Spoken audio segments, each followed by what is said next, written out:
promotores, aos organizadores, na pessoa do nosso amigo Bruno, parabenizar pelo excelente evento. Não é sempre que a gente tem a oportunidade de congregar tantos interessados e tantos temas assim diversos.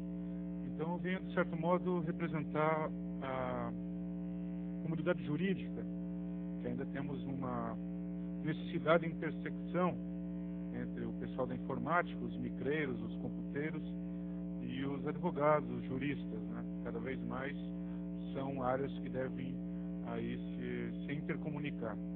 Então, por exemplo, ao falar para uma plateia como vocês, eu não preciso dizer que a internet não está localizada num ponto só, né? Ela não está fisicamente localizada em determinado local. Ela está muito mais visualizável desse modo, com uma rede neural, onde há diversos pontos que se interrelacionam. Esse, inclusive, foi retirado de um atlas chamado Cyber Geography, está disponível na Amazon. Boa parte dos mapas também está na internet, é bastante interessante. É um conceito abstrato, quase que artístico. Estamos caminhando mais ou menos para algo desse modo, onde o tráfego está sendo ou tentado ser controlado, onde em determinadas rotas apenas e-mails, apenas cabo, apenas fax, etc. E é claro que preferimos que seja algo de certo modo bastante amplo, né, e que seja regido aí pela neutralidade, muito embora pessoas aí que não entendam direito dos conceitos básicos da rede acabam querendo, até por leis ou por normas ou por decisões judiciais, acabam querendo contaminar esse tipo de situação. E mais ainda, temos aí alguns heróis, como o Neo, do Matrix, que inspiram aí a criançada a cometer alguns, entre aspas, crimes, quando eles querem se exibir para a turma. Antigamente brigavam nos campinhos de futebol, hoje em dia essas brigas se dão no ciberespaço. Então é um outro ponto que a gente deve observar aí, um aspecto sociológico da rede. Já iniciando então a parte em si da palestra, temos uma discussão aí da guarda de logs. Isso inclusive é objeto do projeto de lei do senador Azeredo, que ele é atual relator, já foi na Comissão de Educação e agora é na Comissão de Constituição e Justiça do Senado. A gente tem aí feito diversas discussões, audiências públicas, aí chegamos a um ponto onde está muito difícil que seja mudado. Estamos até torcendo para que isso seja aprovado de pronto, já que vá para plenário, e que a gente possa reiniciar então essas discussões na Câmara. E a gente chegou a um ponto no Senado onde já não está sendo mais possível muitas modificações, já chegou a um ponto estanque, onde tanto o senador como o seu assessor, que esteve aqui pela manhã palestrando, parece que não querem mais arredar pé de uma situação que eles consideram como ideal.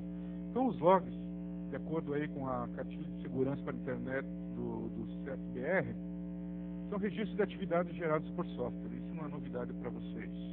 Deve ser novidade para muitos advogados, mas para vocês que lidam com isso diariamente, é uma coisa extremamente corriqueira. As informações presentes em um log, data e horário, onde ocorreu uma determinada atividade, endereço IP, de origem, os portos envolvidos, o time zone, protocolo e os dados completos que foram enviados para o computador ou rede. Isso de forma genérica, mas não são todos esses dados, como a gente verá, que precisarão ser armazenados para fins legais. Por que armazenar os logs? Qual o objetivo? Por que motivo devemos?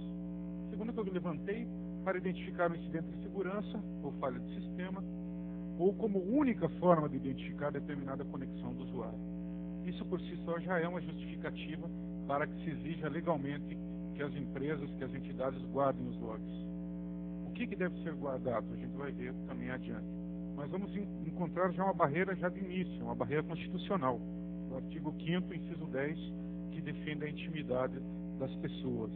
Então, já se tem como certo que não se deve nem armazenar, nem entregar conteúdos de comunicações, e sim apenas situações que sirvam para que você identifique determinado usuário, e não o que ele está conversando, quais os conteúdos dessa conversa. Muito embora talvez a gente vá avançar, como acontece com as comunicações telefônicas, a gente talvez vá avançar para um monitoramento também do fluxo de dados. a regra é o dever de manutenção do sigilo, salvo por ordem judicial. Então, muitas vezes os administradores do sistema podem, de modo até não intencional, acabar tendo acesso a algumas conversas, a alguns conteúdos, e podem até acabar cometendo um crime em virtude disso. É um crime previsto na Lei 9296 de 96, que regulamenta o artigo 5º, inciso 12 da Constituição Federal, que fala em interceptação de dados e de comunicações telefônicas e também telegráficas, que é algo que quase não se vê mais. Segundo, então, as recomendações constantes no site do Comitê Gestor da Internet, isso já em 1999, foi colocado aqui que o serviço de telefonia tem que guardar os logs das transmissões telefônicas por 5 anos. Porém, os provedores de acesso recomendam-se, então, que eles guardam por um prazo mínimo de 3 anos. Muitas pessoas pensam, não, mas quanto tempo? Posso guardar 2 anos? Posso guardar 4? Posso guardar 5? Muitos brincam que não, vou guardar enquanto couber nos meus HDs, nos meus discos, etc. E também já chegou aí a um ideal que fala na identificação do endereço IP, data e hora de início e término da conexão e origem das chamadas. Isso já por si só já seria suficiente. Note então que não se fala em conteúdo das mensagens. Imagine se um provedor pequeno, uma entidade pequena, tivesse que gravar cada e-mail, cada página visitada. Fatalmente, eu acho que nem o Google não teria capacidade, com seus milhões de terabytes, de guardar todo esse conteúdo. Então, é uma questão lógica que não se pode exigir a guarda de todas as comunicações.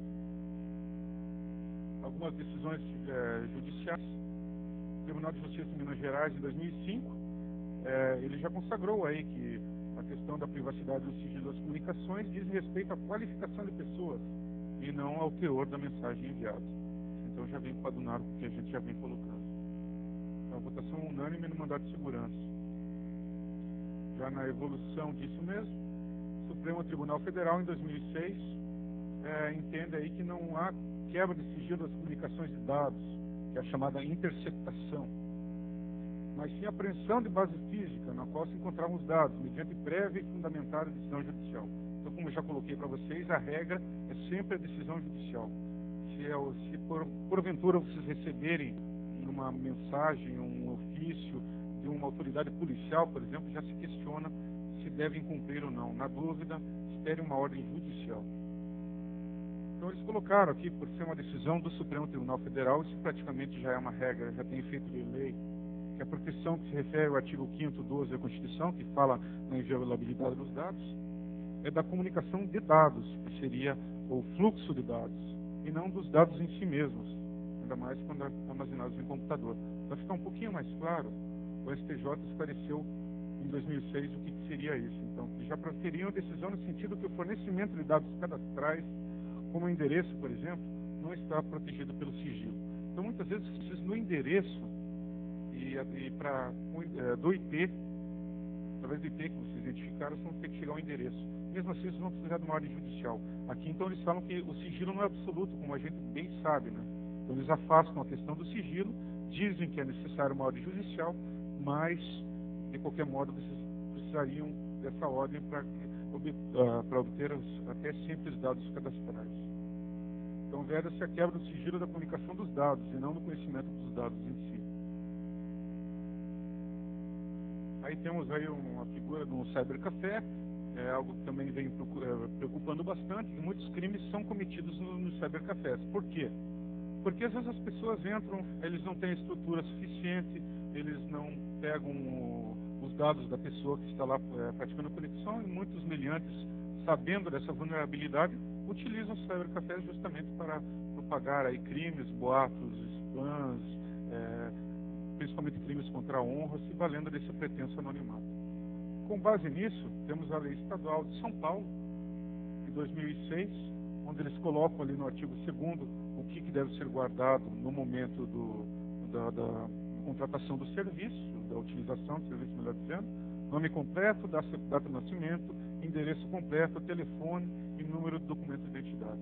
Mesmo eles não sendo uma autoridade certificadora, que podem comprovar se isso são dados verídicos ou não, pelo menos seria um indício razoável de quem seria a pessoa, sob pena até de um crime de falsa identidade. É claro que temos o problema dos menores, etc., mas aí já seria um um outro nível, inclusive pode ser suprido aí por portarias do Juizado da Infância e da Juventude. Então ele diz aí no parágrafo 1º que o responsável deverá exigir dos interessados a exibição do documento de identidade no ato do seu cadastramento e sempre que forem fazer uso do computador ou da máquina.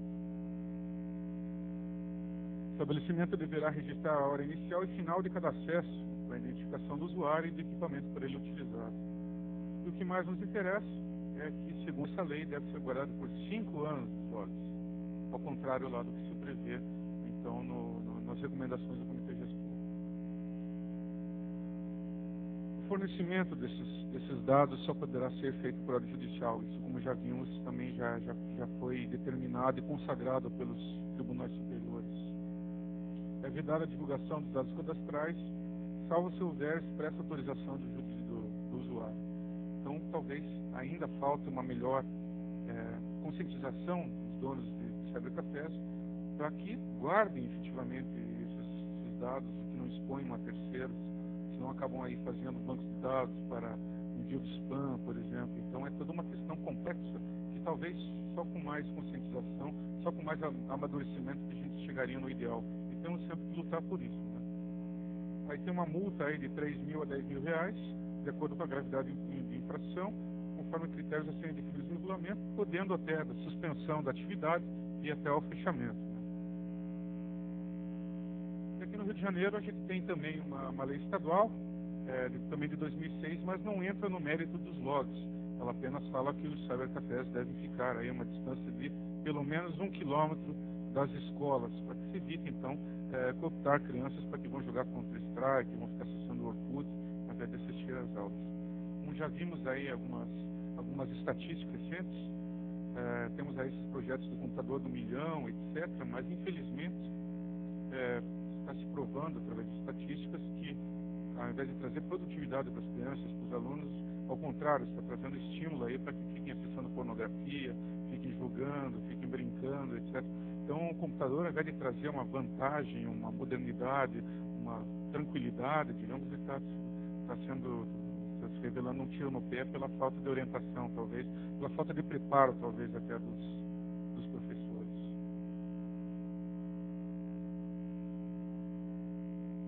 Substitutivo, esse do que o Portugal falou pela manhã, ele determina, então, o que deve ser guardado. São os dados aptos à identificação do usuário, dos endereços eletrônicos de origem, da data, do horário de início e término e referência GMT das conexões pelo prazo de 3 anos. Também consagra aí que isso só podem ser disponibilizados sobre expressa autorização judicial. O que nos preocupa nesse caso aqui? Lá em cima, no 21, o responsável pelo provimento de acesso. Pode notar que eles não falam responsável pelo provedor de acesso. Então, na verdade, qualquer entidade, a RNP poderia ser a responsável pelo provimento, os donos do cybercafé, quem tiver um hotspot em casa aberto e mal configurado, vai ser tudo considerado aí para fins da lei. E no caso, esse artigo 21 pretende que ele seja inserido no âmbito do Código de Defesa do Consumidor. São todos considerados, então, responsáveis pelo provimento de acesso.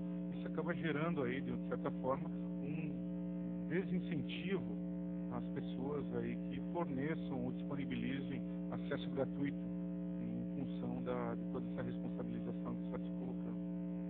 Então, de forma geral, esse projeto de lei tentou-se, desde o início, abarcar todas as possibilidades, todos os furos que a lei poderia ter em se tratando de cibercrimes.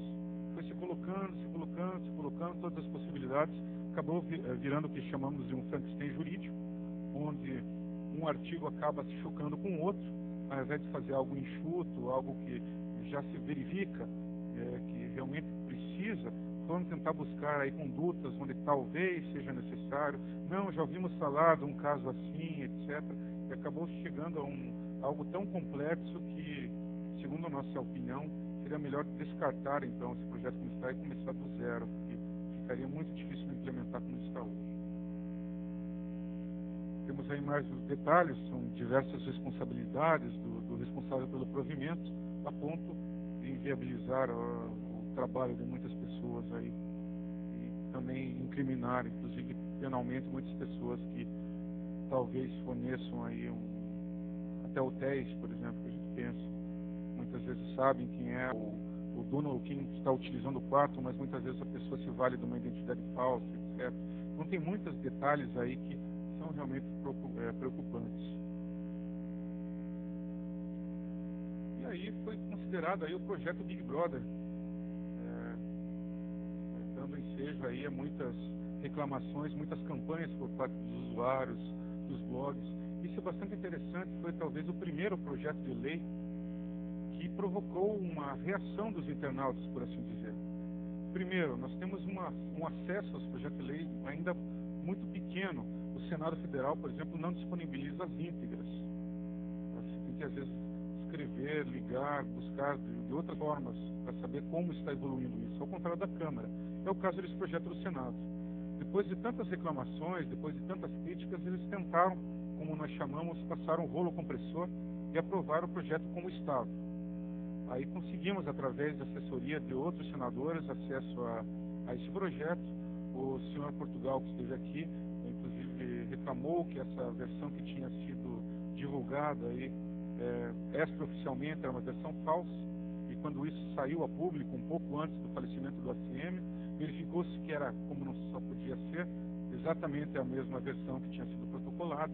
Então houve uma tentativa de obstrução aí de interessados na evolução e no acompanhamento desse projeto de lei.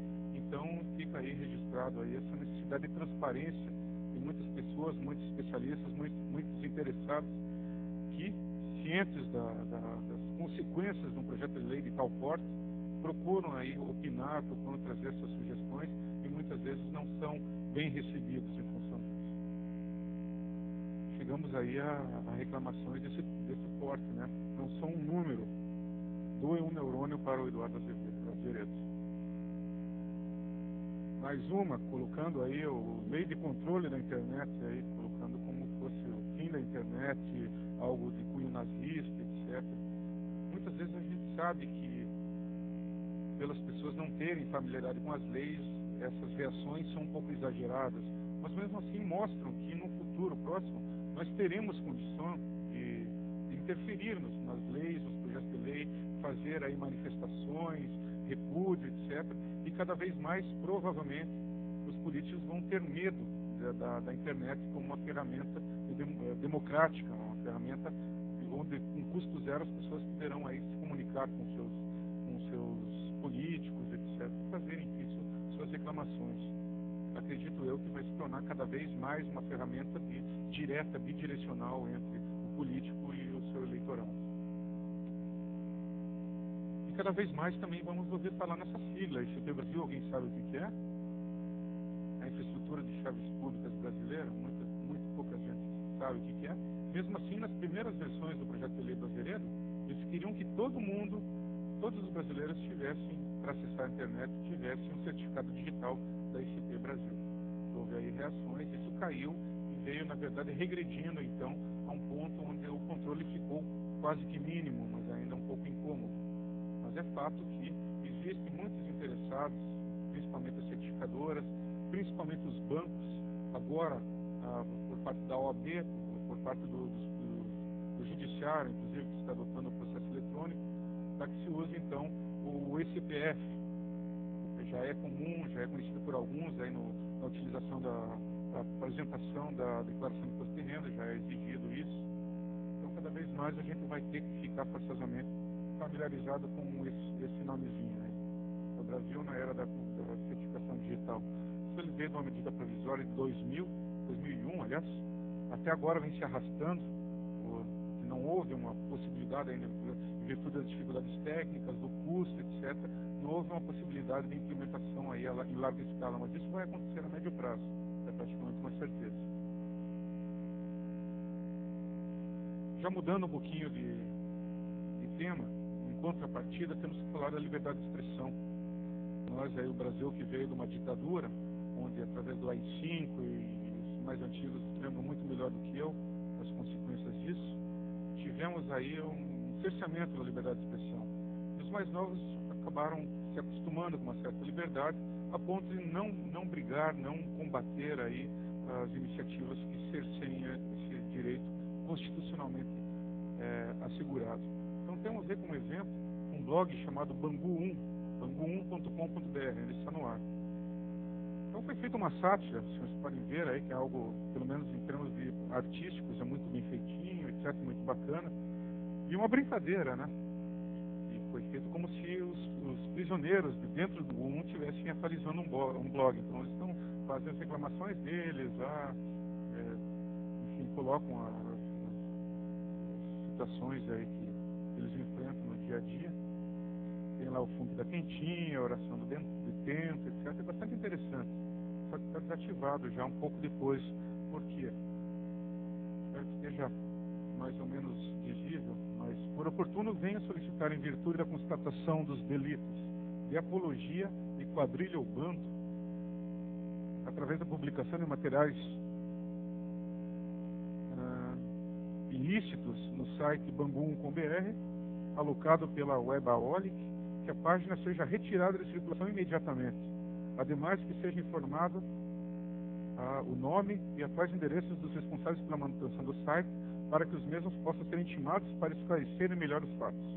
Os fatos apurados do objeto da investigação, número tal, da Delegacia de Repressão dos Crimes de Informática, aqui do Rio de Janeiro. Então, pelo que pudemos perceber aí através de contatos com essa delegacia, houve, de algum modo ou não, um entendimento que aquele blog, que é apenas uma sátira, era efetivamente atualizado por bandidos dentro do Bangu 1. Então, o que aconteceu?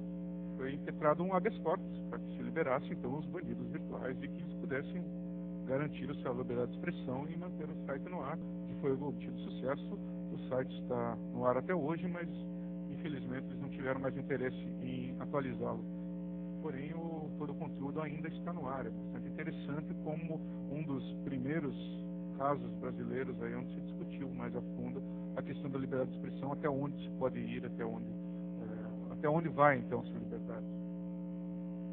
Temos aí uma decisão recente do Tribunal de Justiça do Rio Grande do Sul, onde talvez seja algo óbvio, mas uma vez que isso seja consagrado num tribunal como uma decisão, é bastante interessante. O consumidor tem o direito de manifestar sua inconformidade frente ao serviço defeituoso prestado, pois é certo que as críticas, ainda que feitas em sites, também constituem manifestação no pensamento.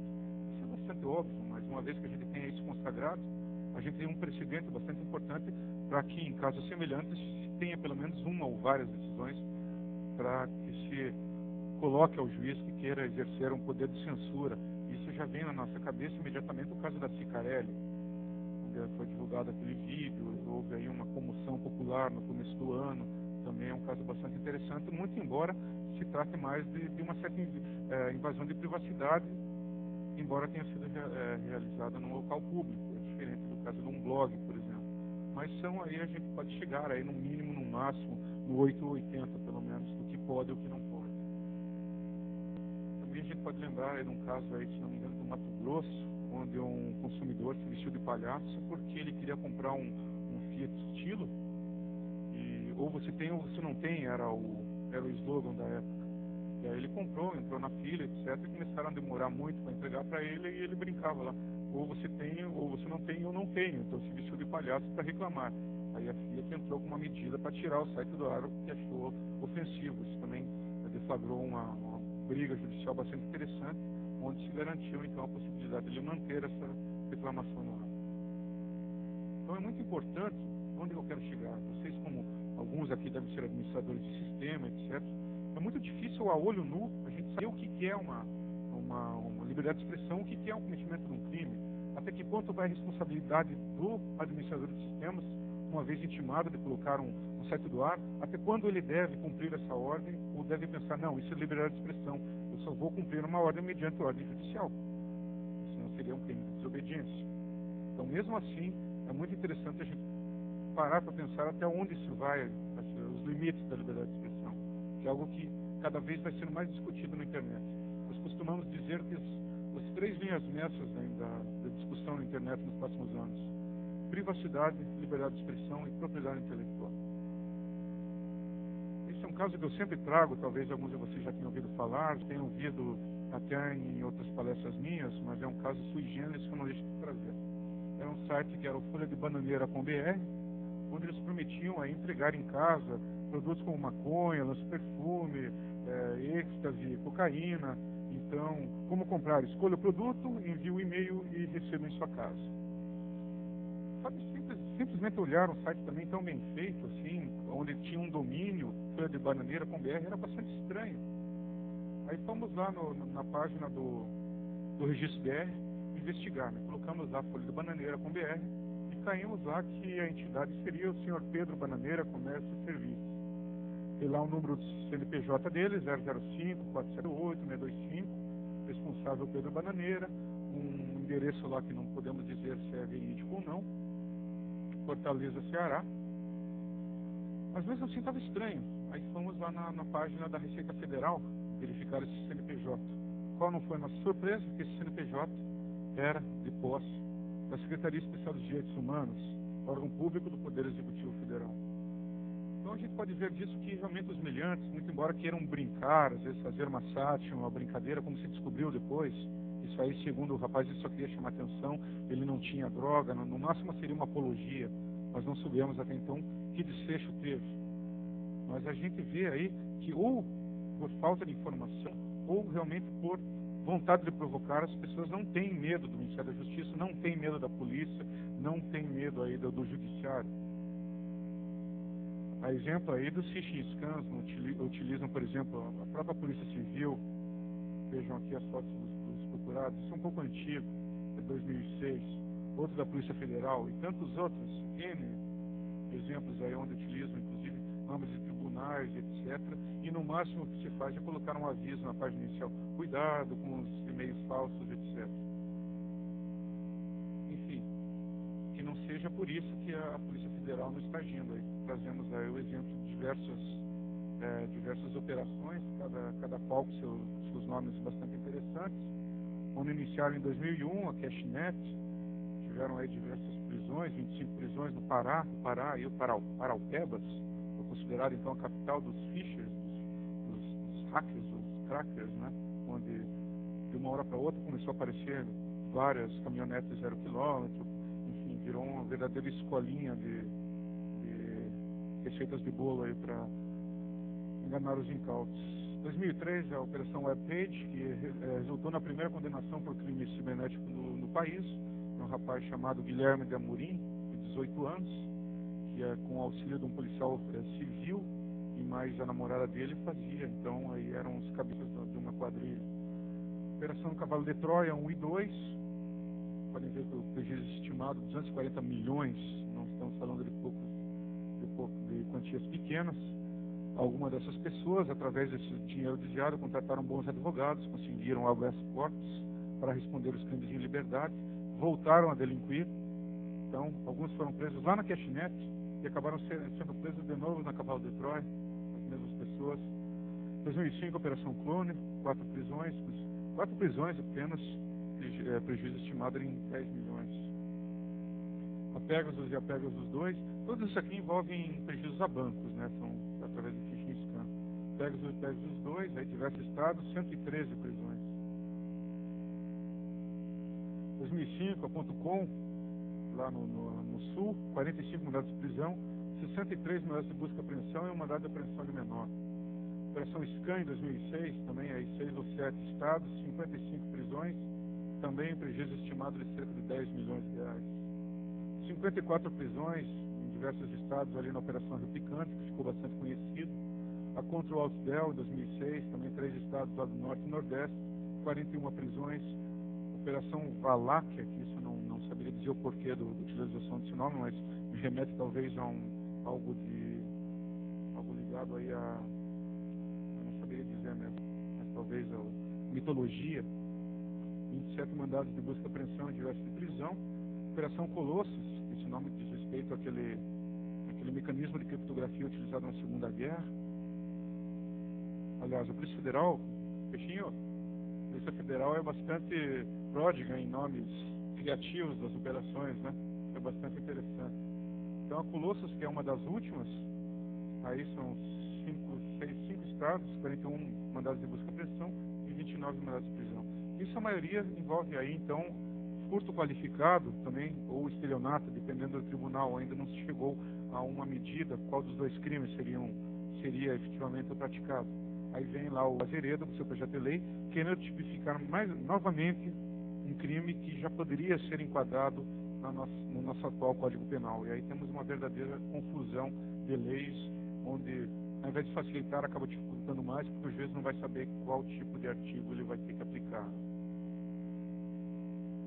Temos aqui algumas decisões também, todas envolvendo bancos e o nome hacker. Eu fiz uma pesquisa por hacker em todos os tribunais. O Tribunal do Rio Grande do Sul tinha 6 ocorrências, Tribunal de Justiça do Rio de Janeiro 8 ocorrências, Superior Tribunal de Justiça 4 ocorrências, e a maioria falava apenas em hacker. O pessoal do software livre, principalmente, não gosta que utilizem o termo hacker para denominar o bandido, preferem então o termo cracker.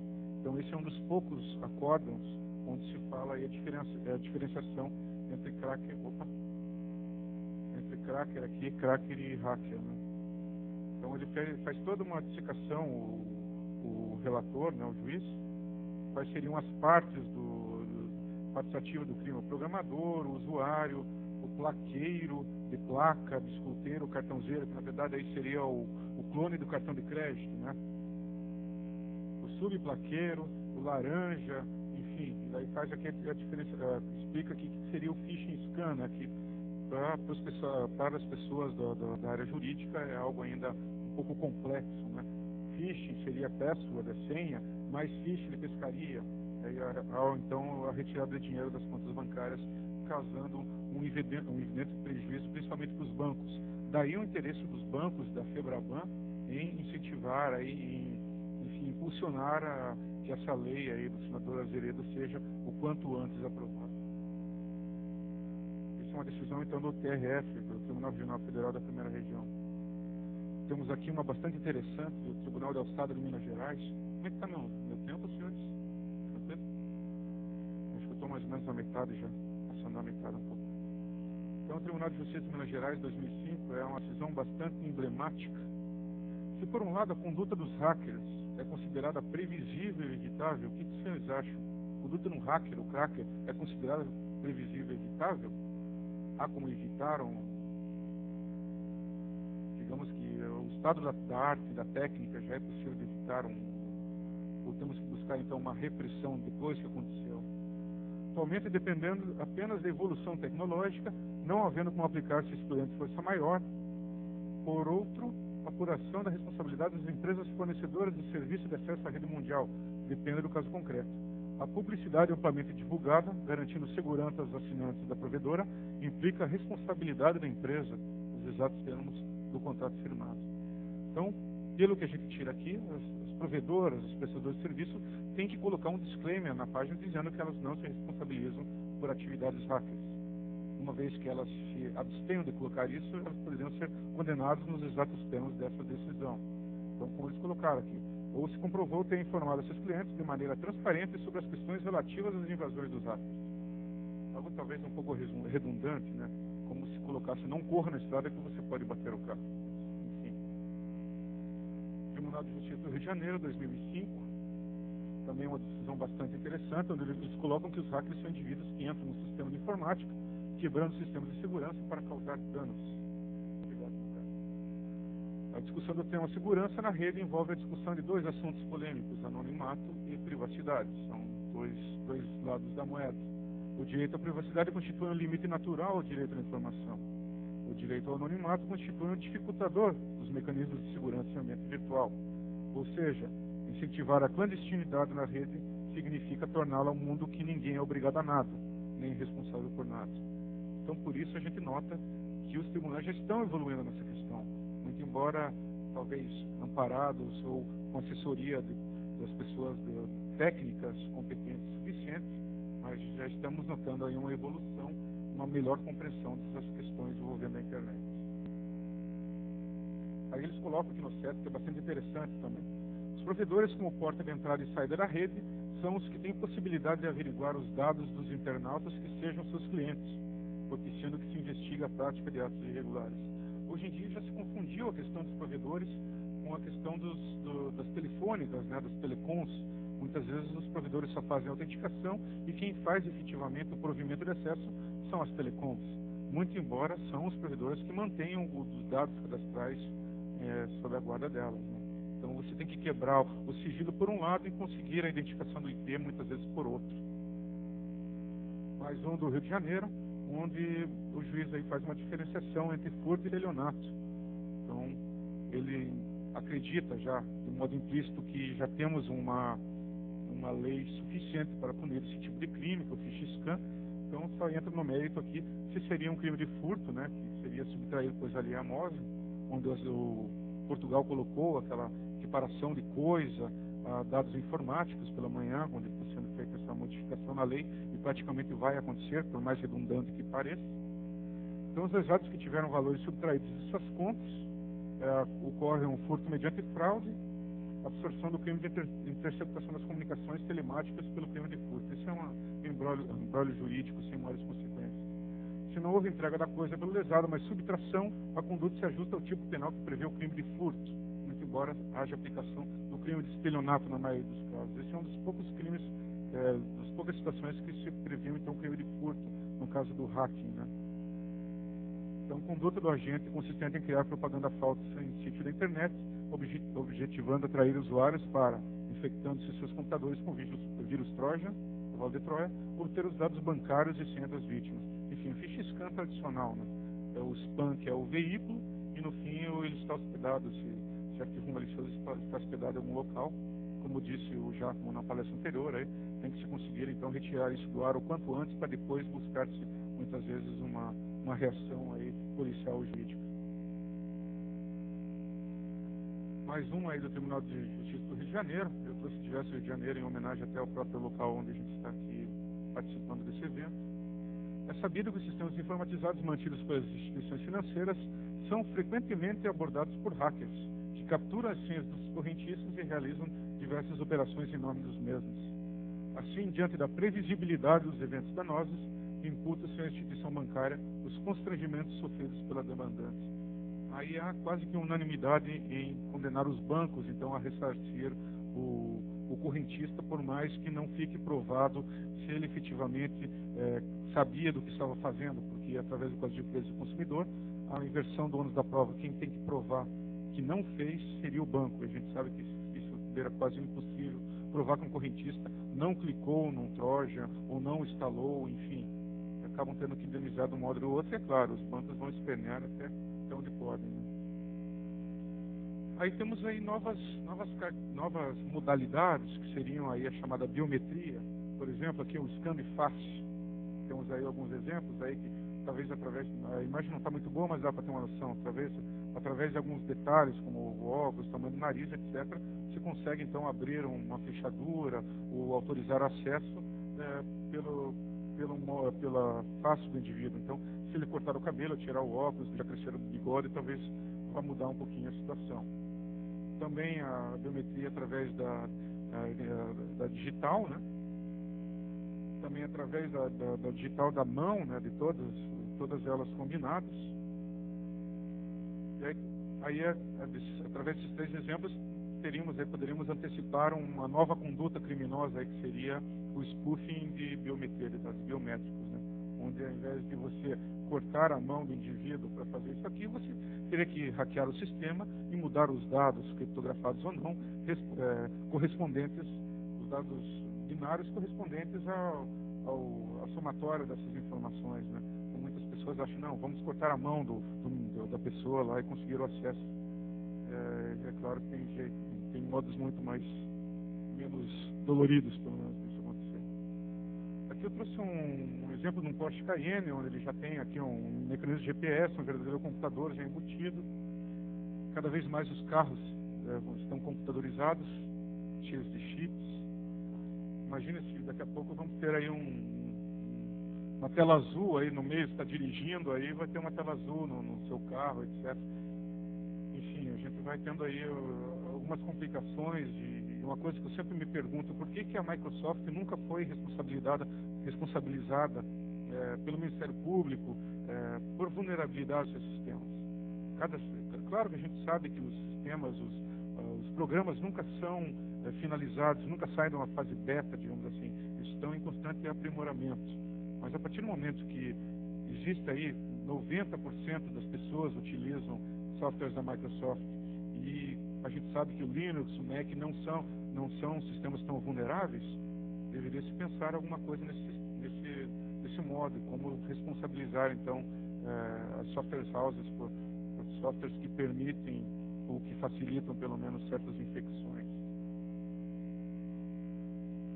Faz-se de tudo então. Aqui a gente tem um exemplo de uma videoconferência onde diversos juízes aqui estão reunidos e conversando com juízes de outros países.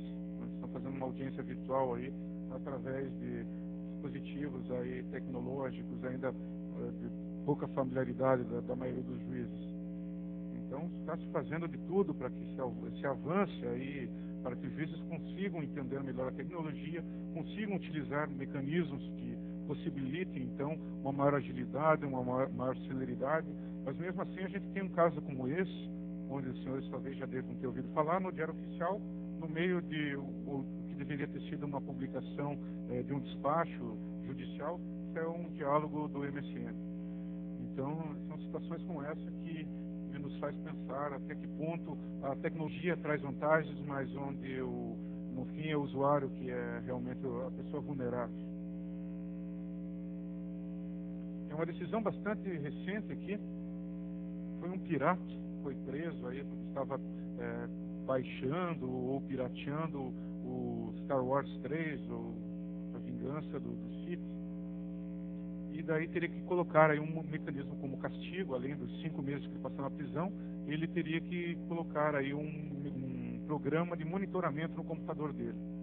Só que ele usava o Ubuntu Linux.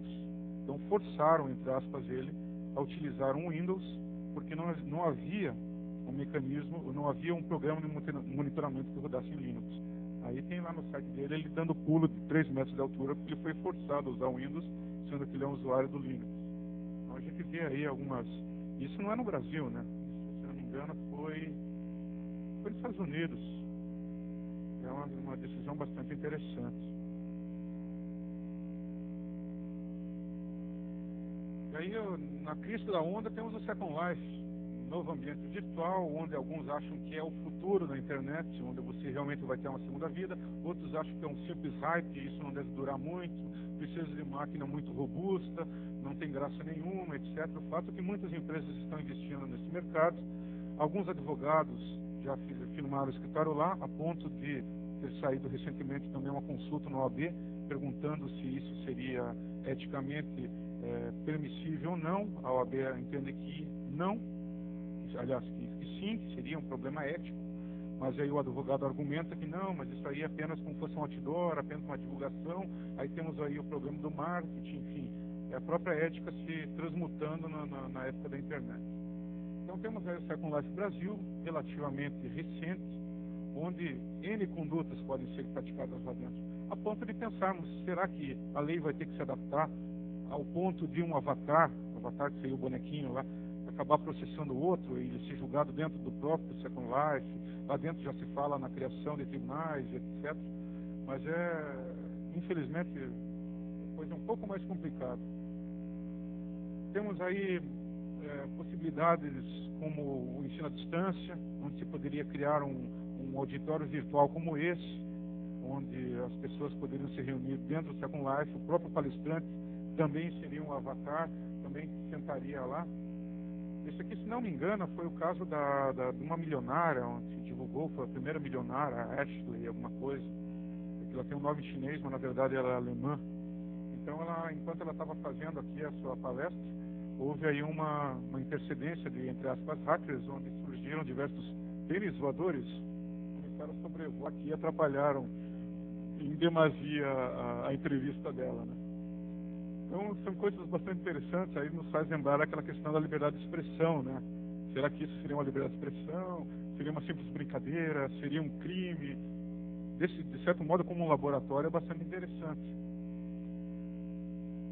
Mas, eu não sei se vocês já viram uma questão aí no YouTube, né? Eles fizeram um filminho no World of Warcraft, onde eles colocam os personagens cantando uma musiquinha lá em Internet is for Porn. Ficam brincando que a maioria entra na internet para ver pornografia ou para fazer pornografia. Então estamos desperdiçando uma ferramenta importantíssima, talvez uma das mais importantes já criadas pela humanidade, em situações envolvendo besteiras, envolvendo crimes contra a honra, onde a pessoa entra lá no seu e-mail, xinga, enfim, às vezes pessoas que nem lhe conhecem. O Orkut, por exemplo, é um grande exemplo disso. Ultimamente temos tido aí uma avalanche de ações onde uma pessoa xinga e briga a outra pelo Orkut, e a pessoa se sente ofendida, entra na justiça, aí atravanca uma justiça que já é morosa por natureza. Deveríamos pensar então melhor, será que é uma coisa tão séria quanto você entrar na justiça porque o fulano chamou você de burro, de feio, etc. Daí um pouquinho pior, mas muitas vezes nem te conhece. Então aí está uma sátira da Vila Sésamo, da internet seria aí apenas para pornografia. Quem tem um pouco mais sensível aí, eu peço que tape os olhos, que eu trouxe algumas imagens um pouquinho mais fortes aqui. No caso aí, a questão aí da modernidade gráfica, dos gráficos, enfim, podem trazer uma mulher tão bonita, quase tão bonita quanto uma mulher real, digamos assim. Ou talvez em pouco tempo pode chegar aí a quase uma qualidade fotográfica. Acabou de estar trocado. Isso aqui é o Lawrence Lessig, é um professor de Harvard, que atualmente está em Stanford. Ele também tem seu avatar, aí tem aqui uma foto dele e seu avatar. Ele é o que fala que o código é lei. Isso acabou influenciando grandes juristas do mundo, começaram a pensar que as linhas de código são como se fossem leis. Então, a gente só pode fazer o que as linhas de código permitem ou proíbem. Isso é bastante interessante. A maioria dos juristas que não são familiarizados com a informática nunca havia sequer pensado nisso. Então, esse na verdade, era para estar um pouquinho antes aqui, eu acabei errando a ordem. Mas aqui tem um exemplo, então, de como estão ficando bonitas as representações dentro do Second Life, e ao mesmo tempo como estão ficando feias, né? Então tem aí aqui uma pessoa aqui, esse foi o primeiro caso onde um avatar está processando o outro. Tem uma pessoa aí que criou um produto chamado SecGen Platinum, que nada mais é do que os órgãos sexuais a serem acoplados então nos avatares do Second Life. Outra pessoa foi lá, pirateou esse código e está vendendo, fazendo aí uma concorrência. Então o avatar que criou o SecGen está processando, tentando identificar e processando o avatar que está plagiando ele. É bastante interessante. E um pouquinho pior que isso, senhores, temos aí exemplos até de bestialismo. Tem uma fazenda lá, onde as pessoas vão lá, sei lá, pagam para transarem com animais virtuais. Aí vamos pensar o quê? Isso aí é crime, é uma brincadeira, é o tipo de coisa que a gente tem que começar a pensar até que ponto a gente vai, porque a gente pode estar expondo os filhos nossos, crianças, enfim, a pedofilia. Também existem sinais, exemplos de pedofilia virtual dentro do Second Life. Então é ainda, por enquanto, um pequeno laboratório, mas com a realidade virtual e com outros exemplos aí, a gente vai provavelmente evoluir para uma segunda vida, não necessariamente dentro do Second Life, mas pelo menos alguma coisa nesse sentido, onde poderemos aí ter relações sexuais à distância, enfim, muitas coisas que sequer imaginamos hoje. E a velha desculpa, né? Culpa do diabo. O diabo que me fez fazer isso, né? Então, acontece todas essas bizarrices, no fim, não tenho culpa de nada, não sei por que fiz isso. Eu vou virar evangélico, não sei, vou desistir de tudo. E, na verdade, a gente tem que quebrar os paradigmas, né? A gente chega num estágio que realmente é bastante complexo, a gente tem que começar a pensar um pouco mais a sério sobre as questões.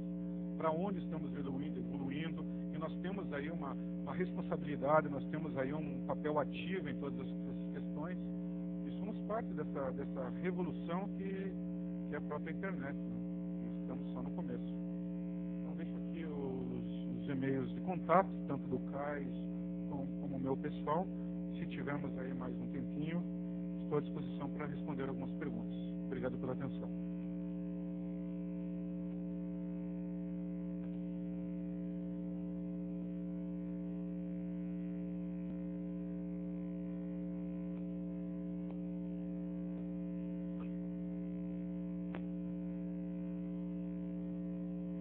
Queria fazer uma pergunta que é uma pergunta sobre um tema que não aparece exatamente na apresentação que você fez, mas tem a ver com a parte jurídica. Queria saber se existe alguma legislação brasileira que define exatamente o que seria uma evidência digital, do que seria uma evidência em termos de informação digital. como é que uma informação digital pode ser considerada uma evidência jurídica ou não, se tem alguma coisa nesse sentido. As provas são realizadas tanto no âmbito civil, como no âmbito penal, ou até mesmo no âmbito trabalhista. Não existe uma delimitação propriamente dito o que seria uma prova, ou se essa prova seria aceitável ou não. De acordo com a própria Constituição Federal, delimita-se então o que seria prova lícita ou prova ilícita. Uma vez que não envolva quebra de sigilo, por exemplo, sem ordem judicial, ou que você faça uma ata notarial, ou que você, por exemplo, tenha o amparo de um perito, uma pessoa que faça o lacre, enfim, faça o hash, o MDA, tudo de um MD5, aliás, de um HD, são todas provas que, se não são consideradas como provas, ao menos como evidências. Só que essas provas são sempre realizadas unilateralmente. Eu, para dar ensejo a uma ação e para que ela tenha início, eu tenho que ter algum indício que seja aceito pelo juiz. Esse é um indício que eu vou estar produzindo, provavelmente contra uma outra pessoa, e essa pessoa também vai querer se defender. Então o juiz vai acabar nomeando um perito judicial. Então, na verdade, você não existe, então, respondendo a sua pergunta, não existe nada, e eu acredito que nem seja necessário que exista, a curto, médio prazo, algo que delimite o que possa vir a ser aceito ou não, contanto que isso seja obtido de forma lícita, obedecendo à legislação em geral, não ofendendo princípios como da intimidade, da própria privacidade, por exemplo.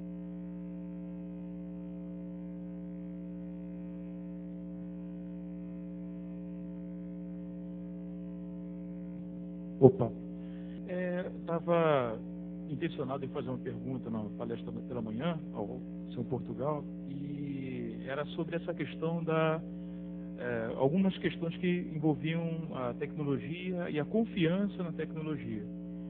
O quanto a gente quer cercar, o quanto a gente quer se proteger e utilizar esse recurso para garantir, Gerando até uma dependência. e gerando até uma dependência. Então tem um fator que foi comentado aqui, que até o senhor estava comentando, que é a nossa questão cultural. Para onde está indo a humanidade, que é extremamente criativa, é imprevisível em sua criatividade, estado da arte constante. A segurança, quando alguém se depara com ela, ou a proteção, acaba sendo um desafio. Então a gente vai tentar, vai ser tipo um cachorro atrás do rabo. A gente vai tentar fechar, mas sempre vai ter gente muito esperta ou mal intencionada, não sei, tentando entrar, tentando invadir. E o aspecto cultural não é tratado. A gente vê, por exemplo, uma dívida social muito grande, a gente vê escolas com uma qualidade muito ruim, a gente vê uma sociedade que cada vez menospreza a cultura, o conhecimento, o autoconhecimento. Nós somos seres quase automáticos hoje em dia. A gente vive quase no piloto automático de um monte de questões. Então, assim, tem um aspecto que não é o caso aqui, a discussão não é essa, mas um aspecto que é um vácuo, não está sendo tratado, não está sendo resolvido, que é o próprio ser humano.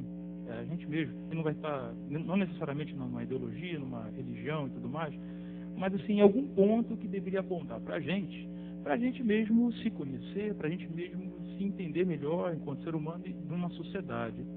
A tecnologia ela está dando grande capacidade para o bem, para muitas questões, para comunicação, para aprendizagem. Hoje em dia, na internet, em vários documentos, a gente consegue ter acesso a um conhecimento que nunca existiu, quer dizer, nunca estava tão bem disponível como existe hoje.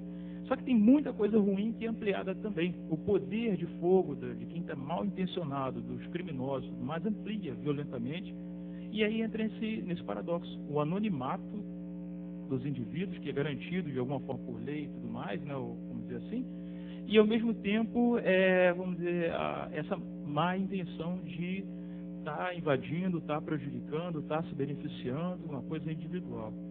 Isso é um ponto, é a questão cultural. A outra questão que eu estava querendo falar é sobre essa confiabilidade da informação, porque os logs, eles são escritos, eles podem ser reescritos. Então, qual é a garantia que, mesmo que um provedor, mesmo que alguma empresa que tem que fazer o log, qual a garantia que aquele log seja verdadeiro, que ele seja válido, se de repente existe um escape, né? Por exemplo, no domingo agora eu vi uma matéria foi no programa na televisão Fantástico, que falava sobre uma empresa que presta serviço de inventar histórias, onde tem todo um artifício para que se imprima, inclusive, passagens aéreas falsas, para que aconteça uma série de coisas. A pessoa inventa assim, eu vou num seminário de uma semana fora. E tudo é falso, ela está fazendo outra coisa. Mas tudo ali é falso. Traindo a esposa, por exemplo. Oi? Traindo a esposa, por exemplo. Isso, Envolve tudo alguma falso. coisa assim. E pareceu uma coisa engraçada, quando a matéria apareceu na televisão, pareceu uma coisa, mas abre espaço para N possibilidades de distorção. Oi? Tá? Então eu queria comentar sobre isso, porque até eu vi uma opinião sobre essa questão cultural, essa questão que a gente está, vamos dizer assim, num buraco. Nós temos um artifício, tecnologia, muito poder, mas esse aspecto não está sendo combatido, esse aspecto não está sendo, parece que não está sendo visualizado. Então, no final da linha, eu não sei se a gente vai conseguir responder ou realmente proteger. Muito bem colocado. Eu acho que você fez uma colocação, uma espécie de pergunta e ao mesmo tempo já respondeu colocando sua própria opinião, né? Eu não conseguiria ir muito mais longe do que isso. Eu acho que nós temos realmente uma ferramenta muito importante, muito poderosa, que acabou aproximando as pessoas, quando é possível, aí, se comunicar em tempo real com pessoas do outro lado do globo, mas no fundo a gente quer, parece que fugir, né? A gente não está colocando a devida responsabilidade nisso, não estamos pensando nas consequências, e não existe nenhuma escola, não existe um manual, não existe um modo ideal de como devemos proceder, né? A gente acaba tendo aí a própria educação que a gente teve dos nossos pais, que são pessoas, às vezes, de mais idade, que sequer sabem utilizar um celular ou um controle remoto. Enfim, eu acho que a ética, eu acho que o respeito ao ser humano, são questões aí que se prolongam no tempo. Não é porque temos uma nova realidade, temos novos mecanismos, que temos que deixar algumas questões básicas, como respeito, amor, solidariedade de lado, né? E sim utilizar mecanismos aí como a internet até para se beneficiar disso. Existem algumas campanhas aí que clique aqui, doe para campanhas contra a fome. Não sabemos se isso está efetivamente sendo utilizado para isso, mas o que eu acho que é a intenção, né? Muitas vezes não dá tempo, não há condição de você saber se aquilo está sendo utilizado para os bens para a situação que deveria, como até essas campanhas da Rede Globo, por exemplo, surgiu um boato que eles estão fazendo isso também apenas para conseguir aí benefícios fiscais, enfim, como você falou, colocaram no Fantástico aí uma empresa que era especialista em criar fatos falsos. Não precisamos ir muito longe. Na internet tem o Kibe Louco, né, que eles adoram criar histórias que viram situações virais, acabam se propagando na internet e muitas pessoas perguntando isso é verdade ou não. As pessoas sequer colocam o nome da pessoa citada no Google para verificar a veracidade disso, não fazem uma investigação, passam isso adiante achando que estão fazendo um favor às demais pessoas, né? Então, eu acho que falta um pouco de paciência, talvez. É muito imediatismo. Boa tarde. Eu tenho percebido que as operadoras, para fazer filtro contra phishing, têm aplicado filtros, em geral, tiram a rota no backbone. E tem casos de operadora sendo punida judicialmente porque filtrou um determinado destino. Essa é uma pergunta. Tem algum entendimento em relação a isso? E a segunda que algumas operadoras têm usado a comparação com a telefonia para informar ao interlocutor na telefonia é possível informar ao interlocutor os dados de quem te ligou. Então, se você foi destinatário da chamada, você tem o direito de saber quem ligou para você. E algumas operadoras de telefonia estão usando isso para poder te informar, mesmo sem ordem judicial, os dados de endereço, etc., do originador daquela conexão IP. Tem algum entendimento em relação a isso também? Bem, são duas perguntas bastante interessantes. A primeira, no Brasil, eu não tenho conhecimento de nenhuma decisão judicial punindo alguém por fazer uma filtragem dessa do backbone. Eu tenho conhecimento nos Estados Unidos de alguns spammers processando algumas operadoras de internet ou de telefonia, porque eles entendem que mandar spam é liberdade de expressão. Então, uma vez que isso seja bloqueado, seja no backbone, ou seja do modo mais simples, mediante simples aplicação de filtros, estaria, então, ferindo a liberdade de expressão deles a ponto deles entrarem com medidas judiciais e muitas vezes conseguirem um precedente negativo, que a gente chama, quando o Brasil não tem conhecimento de nenhuma situação a respeito. Já quanto aos dados, isso antigamente era um banco de dados cujos direitos autorais pertenciam às empresas de telefônica, ao Equitel, às páginas amarelas, etc. A partir do momento que se popularizou a utilização de identificadores de chamada, nada mais fácil do que você pegar um banco de dados desse e cruzar os dados, a ponto de você ligar, às vezes, pedir uma pizza, a pessoa já confirmar o teu endereço, o teu telefone, etc., pelo simples fato de você ter ligado. Eu acredito que é uma questão bastante complexa que também não foi levada à apreciação judicial, pelo menos que eu saiba. Então, o que prova, ou pelo menos evidencia, que as pessoas estão negligenciando a sua própria privacidade. Preferem processar uma pessoa que ofendeu no Orkut, mas estão deixando questões aí de âmbito mais complexo e mais amplo bastante de lado. Então, não sei se falta coragem, ou é questão de cultura, ou acham que o custo disso é muito alto, ou o Ministério Público, que deveria ou poderia promover esse tipo de demanda, ainda está engatinhando nessas questões, mas é fato que a gente tem que se mobilizar, em especial, para defender nossa privacidade. Eu costumo utilizar uma frase do Phil Zimmermann, que é o criador do PGP, que eu acho que acredito que a maioria conhece, que no futuro todos teremos 15 minutos de privacidade. Então, isso é algo a se pensar aí, porque uma vez que a gente perca nossa privacidade, praticamente é um caminho sem volta, é muito difícil nós recuperarmos. Né? Deixa eu fazer uma pergunta. Vamos um cenário real para tentar facilitar. Imagina um cenário que é bem um cenário de instituições acadêmicas, que o administrador administre e seja responsável primário por 10 servidores, pela manutenção deles. É uma sobrecarga de trabalho para ele que talvez ele não consiga aguentar a demanda e, eventualmente, alguns servidores ficam desatualizados, espécies de segurança não são instaladas. A minha pergunta seriam duas. A primeira, vamos supor que alguém tenha se sentido, algum professor, algum projeto ou algo vinculado à rede, tenha se sentido prejudicado e tenha ocorrido alguma invasão, algum outro incidente de segurança.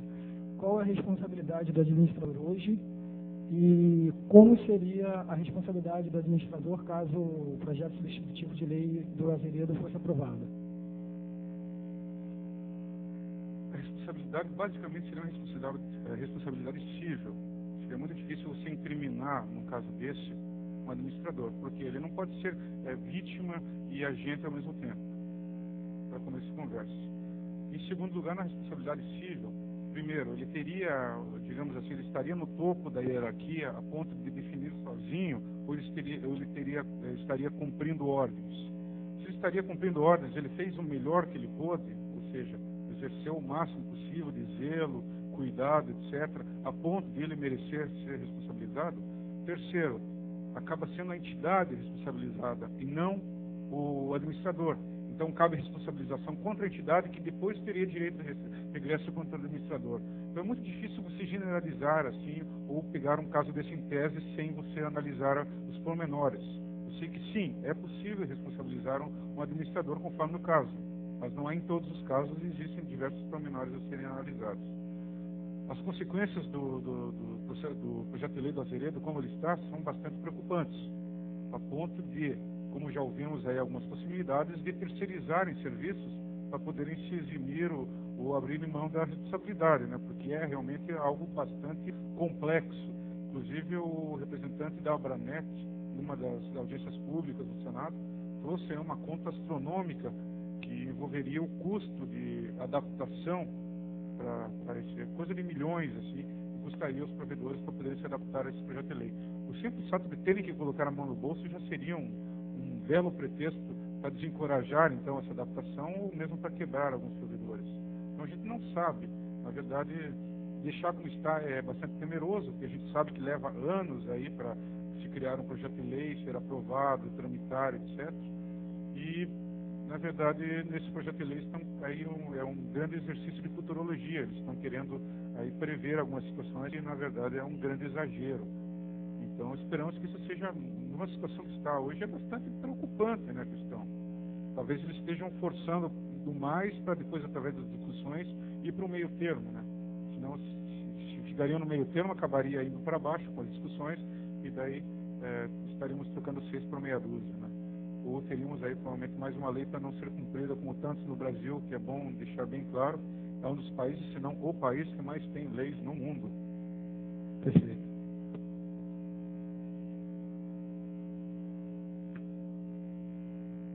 Sempre bom perguntas femininas, afinal as moças são minoria aqui, né?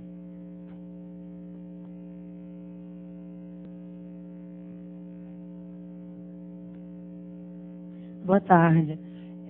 Eu estava conversando com ela aqui, querendo entender, esses 3 projetos de lei, eles querem fazer o quê? Alterar o Código Penal ou criar uma lei que vá monitorar os crimes de informática, é isso?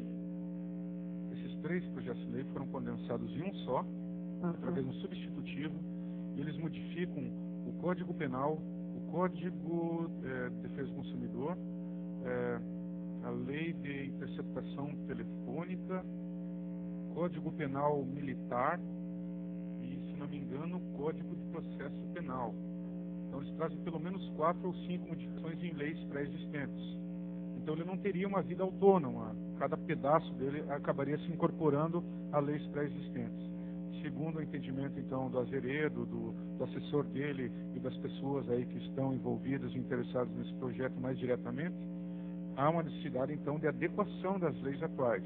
O nosso Código Penal é de 1940, vem sendo atualizado ao passar dos tempos, né? Mas tem uma decisão do STF, por exemplo, que o fato da invenção da pólvora não precisou, então, através da invenção da pólvora, a utilização de armas de fogo, não precisou, então, se redefinir o crime de homicídio. Não é porque eu vou matar com uma arma de fogo, se eu vou matar com faca, se eu vou matar com uma corda, se eu vou matar com uma colher. Não é isso que vai mudar ou matar alguém, como diz no artigo 121 do Código Penal. Então, a nossa discussão, existe uma palavrinha-chave que eu sempre, quando eu coloco isso em discussões com Portugal, ele fica muito bravo, né, que se chama hermenêutica. Hermenêutica é o estudo das leis, a melhor aplicação das leis, né? Então, a gente fala para ele que, na verdade, a gente já tem leis suficientes para punir aí 90%, 95% dos crimes, e não devemos aí estar inventando moda sob pena de a gente trazer alguns efeitos colaterais. Ao invés de trazer benefícios, a gente vai trazer dificuldades ou como as próprias campanhas já sentiram aí até um pretenso controle da internet, né? O que acaba sendo mais prejudicial do que benéfico. Boa tarde. Quando uma empresa cria um termo com as responsabilidades do usuário da rede interna e assinado por esses usuários, ocorrer algum problema, isso vai servir como uma prova para a justiça? Tem validade esse documento? Sem dúvida, esse documento chama-se contrato e é o que acaba valendo no caso dos provedores. Hoje em dia, quando você compra quando você aluga ou você adquire uma linha telefônica, você sequer assina alguma coisa, você consegue fazer isso por telefone. E o que acaba valendo como prova é a própria gravação no telefone que você disse sim, aceito.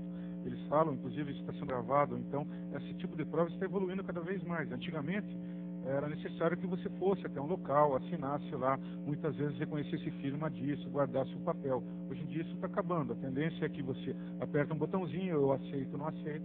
Isso por si só é um contrato de adesão que já pode ser utilizado. E é muito importante, principalmente em serviços prestados pela internet e utilização de softwares em geral.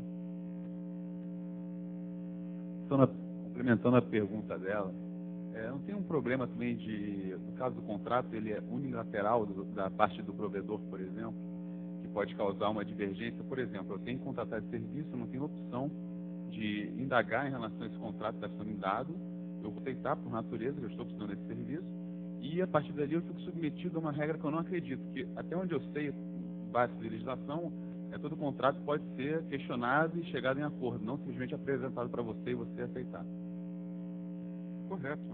As cláusulas leoninas, que a gente chama, normalmente o contrato é feito por advogados. Talvez é utilizado um modelo, às vezes não adaptado.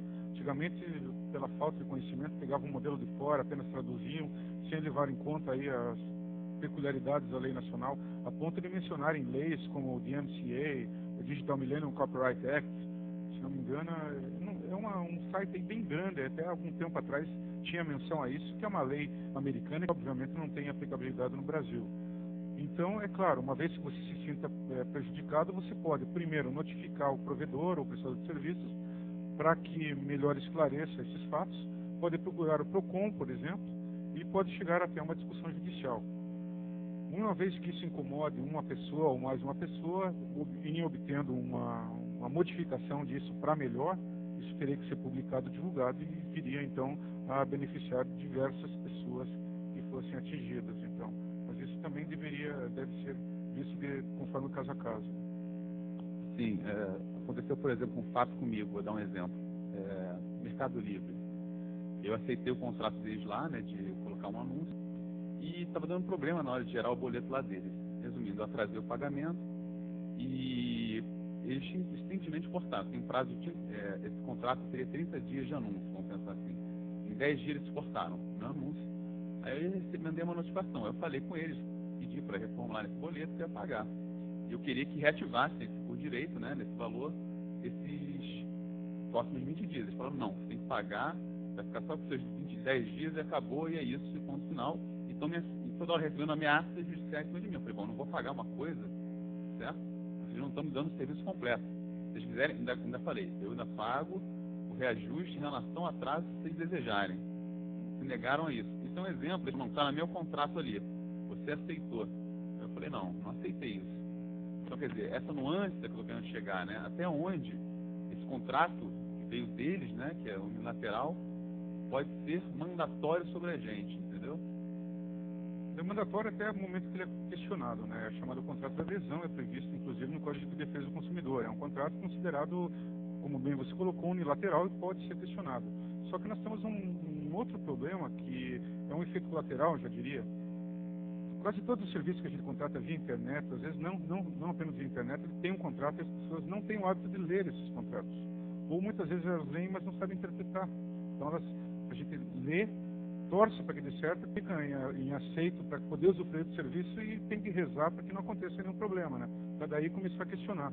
Você colocou diversas questões, aí eu não saberia maiores detalhes, né, da situação para poder dizer sim ou assado. Mas realmente é um caso de olhar melhor esse contrato à luz da lei, à luz do próprio direito contratual, né, e ver se isso não está havendo um excesso por parte deles, né, ou só restaria você se submeter, né. Alô, o jogo de perguntas está bom, mas já está chegando no horário do nosso ônibus. Então eu queria agradecer a palestra do Omar. Obrigado, Omar. Salva de palmas, por favor.